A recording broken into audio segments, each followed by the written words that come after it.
सैयद कासिम साहब के पास आता हूँ। वो पुराना गाना याद आ गया। जय बोलो बेईमान की जय बोलो, ना इज्जत की चिंता ना फिक्र कोई अपान की, जय बोलो बेईमान की। बेईमान के बिना मातरे होते अक्षर चार, बात से बदकारी ई से ईर्ष्या माँ से बने मक्कार, ना से नमक हरामी समझो हो गए पूरे चार, चार गुना मिल जाए होता बेईमान तैयार।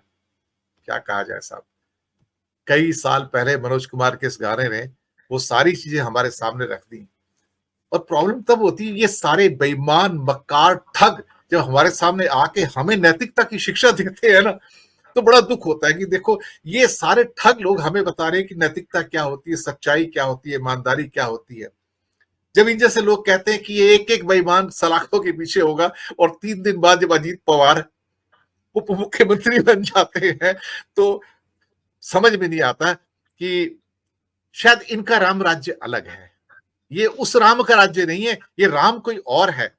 ये राम कोई और है जिसका मंदिर भी बन रहा है। वो राम तो कहीं और था सर। वो राम नैतिकता और मर्यादा का पुजारी था, ब्रह्मांड का स्वामी था। वो किसी का घर गिरा के अपना घर कैसे बसा सकता है? मेरे मन में कई बार सवाल आता है। राम का तो पूरा ब्रह्मांड है, उसके नाम पे एक छोटा सा लैंड कैसे आ सकता है? और दूसरे का घर गिरा के अपना घर कोई क्यों बसाएगा? जो दूसरे का घर गिरा के अपना घर बना ले उसे राम नहीं कहते हैं, उसे कुछ और ही कहते हैं। तो इनके राम अलग है सर। खैर, बेईमानी तो चारों ओर है, इसमें कोई शक वाली बात नहीं। जो उन्होंने बात की राजेश ठाकर जी ने, रुचि सोया का केस, रामदेव बाबा है ना, बाबा जी ने कैसे रुचि सोया केस 14,000 करोड़ का बैंकों का पैसा गबन किया, उसके बाद उसी कंपनी को, एसेट रिकंस्ट्रक्शन कंपनी को सौंपा गया। फिर कैसे बाबा जी ने कहा कि अच्छा हम 4,200 करोड़ में इसका सौदा कर लेते हैं। 14,000 करोड़ के लोन हवा हो गए। 4,200 करोड़ में जंक कंपनी का सौदा हुआ। पेपर पे कीमत 68 करोड़ थी और बाबा जी का सौदा हो गया। बाकी जो हट गए थे, बाकी जो उनके साथ थे, उनको हटा दिया गया कि बाबा को खरीदना है। ये बाबा ने खरीद लिया। बाबा कहता है मैंने खरीद तो लिया, मेरे पैसे नहीं है। तो सरकार कहती है, इस घटना से 15 दिन पहले निर्मला सीतारमन का एक स्टेटमेंट आता है, बैंकों को व्यापारियों को खुले मन से लोन देना चाहिए।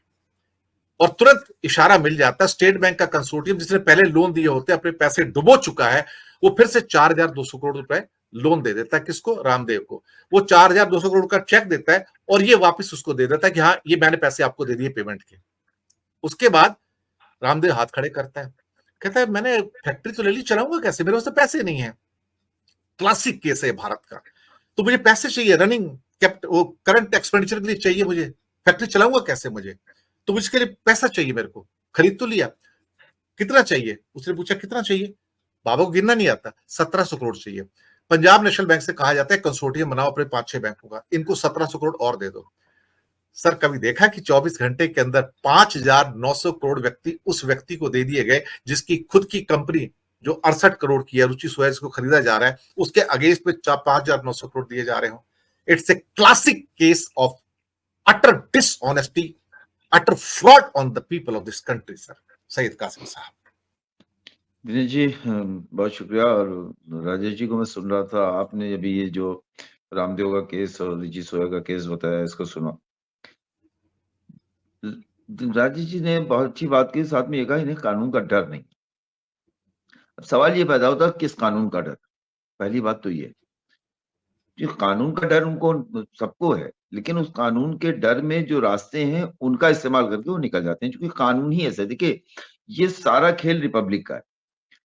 सरकार से चला हुआ कोई भी जो नियम बनता है, कोई भी कैबिनेट में प्रस्ताव पास होता है, मैंने 4-5 सरकारों को, स्टेट गवर्नमेंट्स को और कुछ केंद्रीय मंत्रियों के इस बात करीब रहा मैंने देखा है कि किस तरह से ये बनाया जाता है कि इसमें हमें क्या मिलेगा। छोटी छोटी मिसालें हैं, किसी भी रेलवे स्टेशन की पुरानी बिल्डिंग आप देख लीजिए, आज भी उसी तरह से खड़ी हुई है, प्लेटफॉर्म उसी तरह से मजबूत है, उसकी छतें आज भी हिली नहीं है, और उस जमाने के लगे हुए लोहे के दरवाजे आज भी खींच के बंद हो सकते हैं। लेकिन अब क्या हो रहा है, उसपे सब पे टाइल्स लगाया जा रहा है, हर दीवार पे टाइल्स लगा दी गई, क्योंकि टाइल्स के अंदर की जो फीलिंग है ना, उसका एमपी करने में बड़ी आसानी होती है, चाहे जितने पैसे निकाल लो, टाइल्स के रेट्स में चाहे जितने पैसे निकाल लो। तो ये जो नियम बनता है, ये किसके लिए बनता है?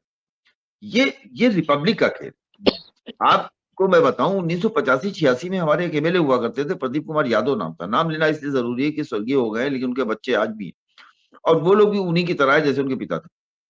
वो बस से आते जाते थे, क्योंकि बस में फ्री पास था विधायकों का, और अपने साथ उनका एक गनर होता था, तो 2 लोग एक को लेके चल सकते थे। लेकिन कभी अगर वो उनके साथ मुझे आना हुआ तो उन्होंने मेरा टिकट लिया। तो ये एक आप सोचिए कि ऐसे व्यक्ति राजनीति में हुआ करते थे।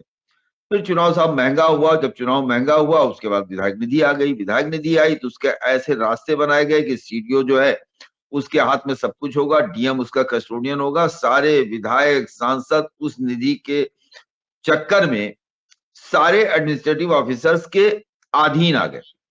प्रोटोकॉल में जो डीएम जो है उसको वो बुला सकते थे, और प्रोटोकॉल में डीएम क्या चुपके से जाके, समय है सर आपसे मिलना चाहता हूँ, उनके घर पे मिलने लगे।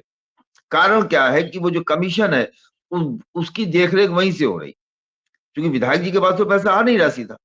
तो ये जो मैंने कहा ना कि ये रिपब्लिक जो कानून बना रहा है एक एक चीज का। आप अस्पताल देखें, अस्पताल की घोषणा होगी, अस्पताल की बिल्डिंग बनकर तैयार हो जाएगी समय से पहले, समय के अंदर 3 साल के अंदर अस्पताल तैयार, 100 बेड का, 200 बेड का, 300 बेड का। क्योंकि यहाँ पे अस्पताल तैयार हो गया, क्योंकि इसमें कमीशन था। उसके बाद अस्पताल की मशीनों का टेंडर होके अल्ट्रासाउंड मशीन से लेके सीटी स्कैन मशीन से लेके सारी मशीनें भी खरीद ली जाएंगी, क्योंकि उसमें भी कमीशन आना है। और उसके बाद वहां पर स्टाफ नहीं होगा और वो धूल से सड़ती रहेंगी। तमाम जिलों में आप जाके देख सकते हैं कि मशीनें आ गई हैं, चलाने वाले नहीं। मेनका गांधी की लोकसभा है सुल्तानपुर। मेनका गांधी ने अपने जमाने में वहां पर क्या कहते हैं, ट्रामा सेंटर तक बनवा दिया, सारी मशीनें आ गई। लोग नहीं हुए, स्टाफ नहीं हुआ, क्योंकि अब पैसे नहीं मिलने। जहां तक पैसे आने हैं भ्रष्टाचार में, वहां तक के काम किए जाएंगे। कौन कर रहा है? रिपब्लिक कर रहा है। आज जो जैसे राजेश जी ने कहा, मिसाल दी कि मैं जिस गुजरात से आता हूं वहां से क्या हो रहा है। मुझे लगता है कि बस ये है कि यहाँ पे कुछ खेल जो आपने कहा है ना कि ईमानदारी गई तेल लेने, ये उस तरह से हो रहा है। खुला खेल फर्रुखाबादी, मैं करूंगा वाले मामला है, मतलब जिसको कहते हैं ना चोरी और सीना जोरी। आज हम वो मामला देख रहे हैं। पहले भी हमने चोरियां देखी, लेकिन चोरी सीना जोरी के साथ नहीं होती। आज इनकम टैक्स जो है जा जाके ढूंढ ढूंढ के लोगों के यहाँ छापे मारती है। ईडी जाके दुनिया दुनिया को बुला के लाती है। किसी भी सड़क से, किसी भी मेट्रोपॉलिटन सिटीज के आप गुजर जाइए, किसी एक कोठी के सामने गाड़ी रोक के उसके अंदर चले जाइए, उससे हिसाब मांग लीजिए कि इतना पैसा 100 करोड़ रुपए की, 50 करोड़ रुपए की, 55 करोड़ रुपए की कोठी कैसे खड़ी की। इसके अंदर खड़ी हुई 6 गाड़ियां जो हैं, ऑडी है और मर्सिडीज है और बेंज है, ये कहां से आई? हिसाब दे पाएगा? उसके लिए इतनी मेहनत करने की जरूरत नहीं। किसी भी घर में घुस जाइए आप, जो सड़क के किनारे बने हो, किसी भी कोठी में चले जाइए। नियम कानून की बात करते हैं, एलडीए हो, एफडीए हो या डीडीए हो, इन्होंने जिसको भी जो अलॉट किया है, उस अलॉटमेंट के हिसाब से कोई घर बना हुआ है? नहीं बना हुआ है। उसके लिए एक चिन्हित करके किसी के घर में बुलडोजर जाने की जरूरत, पूरा देश बुलडोज हो जाएगा। तो कहने का मकसद ये है कि गलती कहां से होती है? रिपब्लिक से। वहां कानून जो बन रहा है वहां से शुरू, और गलती नहीं है, साजिश होती है कि अगर हम ऐसा कानून नहीं बनाएंगे, जैसे अगर रामदेव को गया इतने हजार करोड़ रुपए, तो सिर्फ रामदेव का नहीं है, उसको घूम के कहीं ना कहीं आना है। जब घोषित रूप से जब पीएम केयर्स बनता है, उसके लिए कह दिया जाता है आरटीआई के दायरे में नहीं, इस पर आप सवाल नहीं पूछ सकते, सुप्रीम कोर्ट नहीं पूछ सकता, आप नहीं पूछ सकते पैसा कहां गया या किस लिए लिया गया, कोई सवाल नहीं कर सकता। अब घोषित रूप से हो रहा है, पहले अघोषित रूप से होता था। तो मुझे लगता है कि देश में ईमानदारों का जो एक सर्कल है, अब जिसमें हम बैठे हुए, चैनल पे बैठे हुए, मीडिया, हमने तो 85 में हमने जर्नलिज्म शुरू की, दिल्ली से शुरू किया। हमने देखा कि हमारे यहाँ एडिटर का दुलारा वही होता था जो उस जमाने में 85-86 में अच्छी वाली जो है लाके दे देता था शाम को। मुझे वही वही रिपोर्टर सबसे दुलारा होता था, जो रोजाना गिफ्ट पहुंचा देता था, उसको बीट पे बीट बढ़ती जाती थी। हम जैसे लोगों को कहते थे भाई तुम ये देख लो, ये देख लो, उस बीट पे जहां पर चाय भी ना मिले। और उन लोगों को सारी वो बीट मिल जाती थी कि भाई तुम डीडीआ देखोगे, तुम नगर क्या कहते हैं म्युनिसिपल कॉर्पोरेशन देखोगे, तुम कांग्रेस, तुम्हारे पास बीट रहेगी। और जो मरा गिरा टाइप का था उसको भारतीय जनता पार्टी दे दी गई, क्योंकि 85-84 में भारतीय जनता पार्टी की कोई हैसियत नहीं थी। तो ये एक सच्चाई है कि ये हर जगह है। और उसकी वजह ये है कि जो हम जो जो मुख्य धारा के मुख्य लोग हैं, वो मुख्य लोग ही मेहमान होते हैं। अब राजेश भाई ने अपने यहाँ का तमाम चिटफंड कंपनी का बता दिया। अब आप बताइए कि सुब्रत राय सहारा स्वर्गीय हो गए, बेटे और पत्नी विदेश में है, वो उनकी अंत्येष्टि में भी नहीं आए, गिरफ्तार हो जाएंगे। और सहारा हॉस्पिटल जो है वो मैक्स ने खरीद लिया, किसने बेचा? इंटरेस्टिंग है ये। क्या कहते हैं आपका वो क्या ललित मोदी और उसको क्या कहते हैं वो माल्या देश में नहीं है, बेटा है माल्या का देश में, कारोबार चला रहा है। तो ये कैसे हो सकता है कि माल्या कर्जदार है और बेटा कर्जदार नहीं? कानून की कमी है ना। तो कानून का डर कैसे होगा, क्योंकि कानून ही आपके हिसाब से बना हुआ है। ईडी का जो कानून आपने अपने पहले शो में जो बताया था कि ईडी इनकम टैक्स और इसके जो कानून बनाए कांग्रेस ने बनाए थे, अमेंडमेंट करके बहुत बहुत शानदार बना दिए। आज उन्हीं के ऊपर चोट पड़ने लगी। उन्होंने भी इसीलिए बनाए थे कि हमको कल को चोट देनी, उनको लगता नहीं था कि हम बाहर चले जाएंगे। तो इस देश की व्यवस्था में जो जिसको लोकतंत्र कहा गया मैं इसलिए कह रहा हूं कि लोकतंत्र है नहीं। लोकतंत्र जो है वो कहा जाता है कि लोकतंत्र है। डिक्टेटर मतलब जो अंग्रेजों का रूल जो अपने बाप दादा से सुना या किताबों में पढ़ा, उसको उसको आप देखिए, उनके द्वारा बनाए गए 500 साल पुराने पुल खड़े हुए हैं, 400 साल पुराने शाहजहां और उनके जमाने के बनाए हुए सड़कें आज भी आपको मिल जाएंगी। और हमने आज बनाया, कल टूट गई, परसों बिल्डिंग गिर गई। उसके बाद वही ठेकेदार जो बैंकक्रप्ट हुआ, उसने पत्नी के नाम से फिर बनवा लिया, उसका बन गया, कागज बने, उसने बनवाई सॉल्वेंसी और कैरेक्टर सर्टिफिकेट, फिर रजिस्ट्रेशन उसका हो गया। तो ये जो रास्ते हैं, इन रास्तों को बंद करने का चारा जहां से है, बेईमानी वहीं से शुरू होती है। मैं बहुत बड़ा अरविंद केजरीवाल का फॉलोअर नहीं हूं, मुझे वो भी तब भी नहीं पसंद है जब अन्ना आंदोलन चल रहा था। मैं तमाम रिश्तेदारों से मेरा झगड़ा हो गया। मैं उस जमाने में भी मुझे लगता था कि ये लोग जो है ये एक झूठ की खेती करने आए हैं। लेकिन मैंने कम से कम दिल्ली में रहते हुए केजरीवाल के जो काम करने का तरीका था, उनकी सरकार के जो काम करने के तरीके थे, उनको देखा। सबसे कम बेईमान आदमी था वो। लेकिन जब सिस्टम लगता है तो सबसे कम बेईमान आदमी को भी वो बेईमान साबित कर देता, सबको जेल में भेज दिया, सारे के सारे जेल में, और साबित कर दिया कि तुम बेईमान हो। तो ये है कि यहाँ पर चोरी और सीनाजोरी है। हम और आप अपनी जिम्मेदारी का निर्वहन कर सकते हैं। आपको मैं सैल्यूट करता हूं इसके लिए कि आपने ये डिबेट रखी, इस पे चर्चा की। ऐसे मुद्दों को छूता कौन है?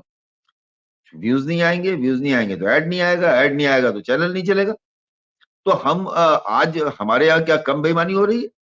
तमाम हैंडल्स ऐसे हैं जो पिछले 14 में मोदी आए हैं, उसके बाद से 20-22 से उनकी नौकरियां चली गई, बड़े बड़े चैनल में, बड़े बड़े अखबार से निकाल दिए गए लोग। उसके बाद उन्होंने अपने यूट्यूब चैनल बना लिए, उसके बाद उस पर उन्होंने तब से जो शुरू किया है मोदी के खिलाफ और कांग्रेस के पक्ष में, और हर सरकार बनवा रहे हैं, हर बार जमानत जब्त करवा रहे हैं, मोदी को जेल भिजवा रहे हैं, अडानी का क्या कहते हैं भट्टा बिठा रहे हैं। क्या है ये? भी बेईमानी है ना।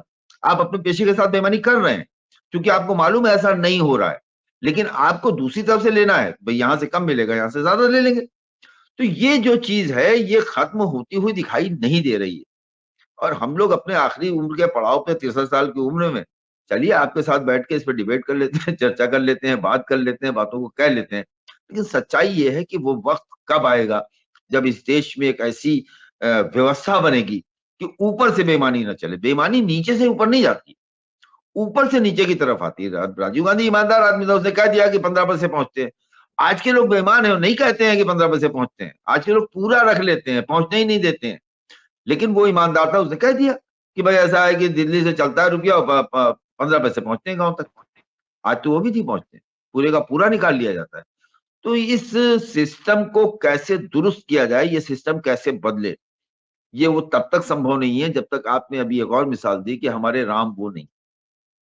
जब तक किसी भी उस देश की तरक्की तब तक है जब तक उसके ऊपर देश हित हावी रहेगा।